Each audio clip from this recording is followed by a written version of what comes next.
Hi guys, here to talk to you today about a tool that if you're serious about long range shooting, this will eventually wind up in your kit. It's a laser rangefinder. Now this is just an inexpensive one. It's a Bushnell Yardage Pro 450. This one usually runs around 120 bucks online. Sure, the more expensive ones are nicer. They're smaller, more compact, they take a continuous reading, they have better optics, upgrades. You'd expect more for your money. But it gets the job done. It tells me what the range is. And that can be very, very useful when dealing with shots beyond 100 yards. I taught you guys the mil-dot system, how to range targets using that. And that is useful to a degree. But when you're shooting really small targets, you're going to lose precision when you start stretching things out really far. You're talking about trying to guess a half mil-dot or 3/4 of a mil-dot. So there are certainly limitations to the mil-dot system. Furthermore, have a look at this. From 100 to 150 yard range, the pellet is dropping almost 3 feet. So if our target is 6 inches high, and I guess it to be at 120 yards, when it's actually at 130 yards, that's almost 8 inches of drop. I would miss the target entirely. And that's why I use this. So today, I'm going to show you guys what a powerful device this can be for long range shots.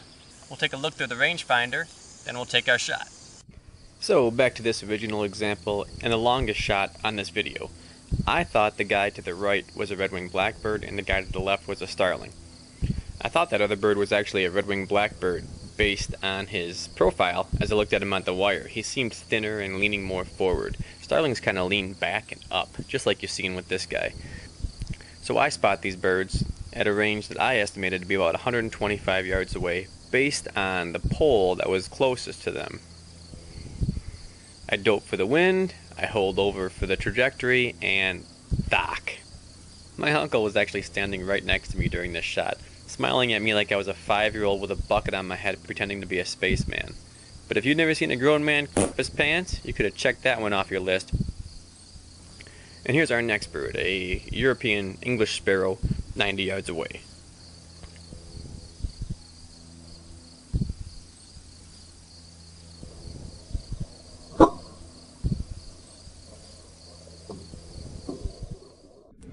Hold over for trajectory, dope for the wind coming from the right, boom. And here's the last one. These juvenile starlings came in, landed on the top of the grain bin elevator, and I was fortunate. Juvenile starlings are kind of dumb. They haven't really put 2 and 2 together yet about how much I hate them and want them out of my continent. The rangefinder found this distance to be 97 yards. However, it was at an upward angle, maybe 20-25 degrees, so I cut down my holdover a little bit. So you're about to see something rare. 2 birds in one sequence.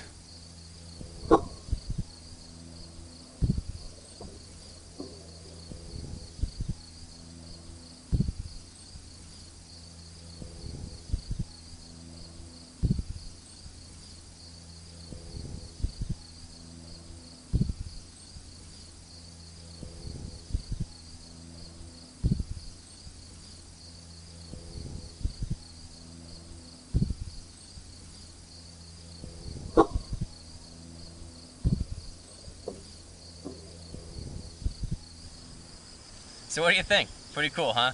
Check it out, guys. Thinking about taking long range shots like this, 100 yards with your pellet gun, you're going to eventually want one of these things. When you're reaching out there, information is gold and doesn't get any more accurate than one of these. That's the end of this one. I'll see you next time.